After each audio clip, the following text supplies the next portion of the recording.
超過2800尺喺香港樓市已經係頂流嘅0.1%。如果喺呢串數字後面再加多3個字大平層，更加顯得矜貴罕有。Hello， 我係 Alvin 啊，你嘅置業拍檔，今日同大家介紹上岸。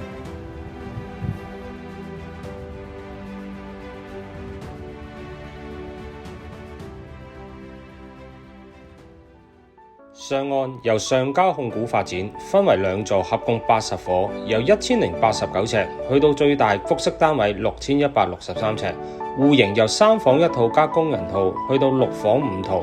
我哋今日介紹嘅係一間位於1座嘅2891尺4房4套嘅單位，我哋即刻去睇啊！通過私人嘅電梯大堂，就會直達一個超過500尺嘅大廳。設計師已經將客飯廳非常之分明地做開咗。入到嚟最吸引嘅一定係呢個大型露台，加埋呢個海景。攝影師，麻煩你啦。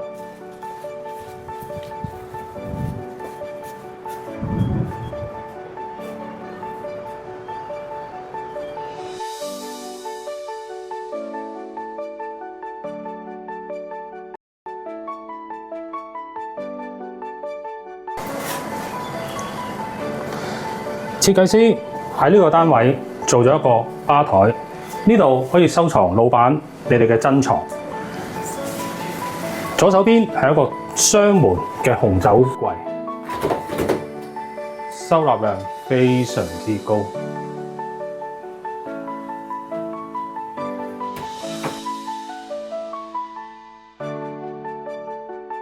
一個 U 型嘅大廚房。4門嘅大冰箱 Mila 嘅設計，再望返呢度有一個早餐嘅備餐區。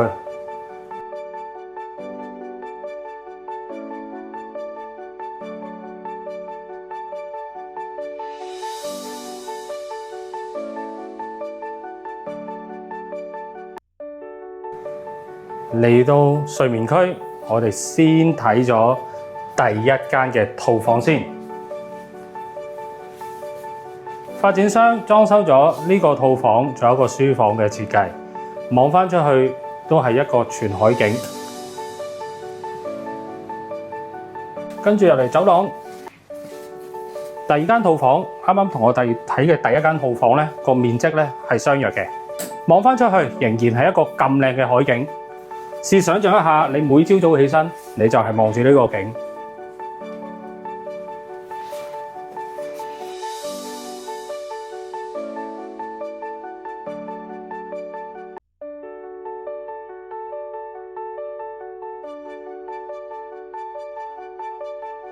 嚟緊，我哋再睇埋第3間套房。呢間套房係一個次主臥。點解我話佢係一個次主臥？就係呢間房嘅面積，佢係會比我哋啱啱睇嗰2間套房大嘅。而且呢度亦都有一個衣帽間。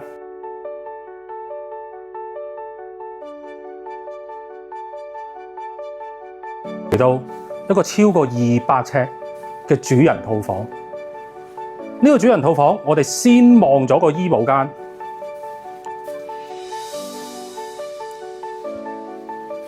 男主人、女主人，空間非常之充足。再望埋一個浴室嘅設計，絕對係6星級酒店嘅設計。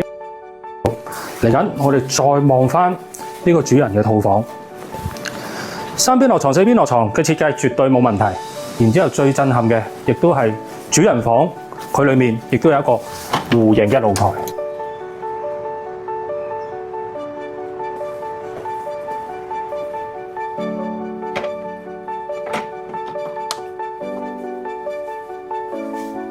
老闆們，如果你想喺香港揾間 second house 做度假屋，尺寸可能性價比唔夠高，愉景灣太舊，經常要往返中港經商，或者間唔中都要飛往外國去傾生意嘅老闆，呢一度可能係你其中一個合適嘅選擇。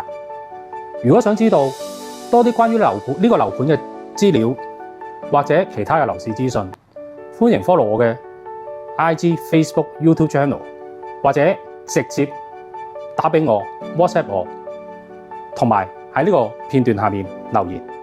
多謝大家，下次見，拜拜。